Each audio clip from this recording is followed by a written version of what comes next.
আসসালামু আলাইকুম রহমতুল্লাহ বারাকাত। অনেকদিন পর আপনাদের মাঝে আসলাম। বাংলাদেশ সড়ক বিভাগে যেভাবে এআই মামলা দেওয়া হচ্ছে, আসলে এআই মানে কি? এআই কাকে বোঝায়? বাংলাদেশের রাস্তাঘাটে এআই রাস্তার কোনো উন্নয়ন হয়েছে না কিছু করা হয়েছে?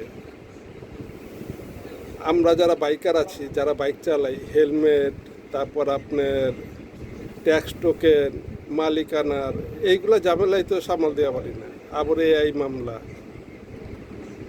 এআই মামলাটা যে দিবেন, বাংলাদেশে এআই মামলার রাস্তা কই আছে যে দেখান? আমরা তো এমনি পুলিশের উপরে অতিষ্ঠ, কারণ আর কেউ কোনো জায়গায় মামলা দিতে পারে না। মামলা দেখা গো খালি বাইক আলাগো, গাড়ি আলাগো, এগো পিছিয়ে পড়া রয়েছে। এগো পিছিয়ে পড়া থাকলে কি লাভ হইব? বাইকওয়ালারা, এই গাড়িওয়ালারা প্রতি বছর যে ট্যাক্স টোকেনের টাকাটা যে দেয় আর যে মামলার টাকা উঠে, এইগুলা যায় কই?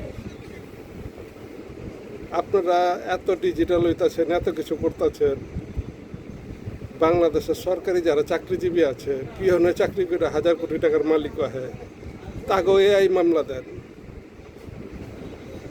বাংলাদেশ থেকে হাজার হাজার কোটি টাকা লইয়া দেশ থেকে বিদেশে যায় বাড়ি গাড়ি করতেছে, তাকে আমি এই মামলা দেন। যারা সরকারের ঠিক মতো টাকা দিতেছে, কোনো অন্যায় হইলে অন্যের জরিমানা দিতেছে, আপনি তাগো এআই মামলা দিবেন খুব ভালো কইরা। এআই মামলার মানে বুঝেন? বিদেশ তো আমরাও ছিলাম, আমরাও দেখেছি মামলা কীভাবে হয়।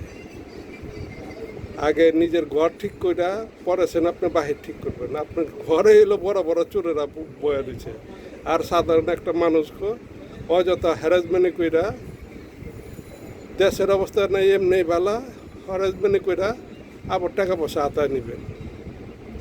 আর কি ডাকাতের উপরে বড় ডাকাতি। আগে তো করতে হলো রাইতের বেলা ঠেকা ডাকাতি, হয়তো মনে যে দিনে দুপুরে ডাকাতি। আগে প্রতিটা ড্রাইভিং লাইসেন্স যাদের আছে তাদের নিয়ে আবার নতুন করে ট্রেনিং দেওয়ান যে এআই কারে কয়, আর এআই কীভাবে রাস্তা চালাইতে না চালাইতে বা আগে শিক্ষা দেন। শিক্ষা নেই দীক্ষা নেই গা, ওই কথা আছে না, পড়ালেখার কোনো স্কুলে এগুলো না কিছু করলো না, আপনার ডিগ্রি সার্টিফিকেট দিয়ে দিলে না। এআই মামলা। সবাই ভালো থাকবেন। আসসালামু আলাইকুম।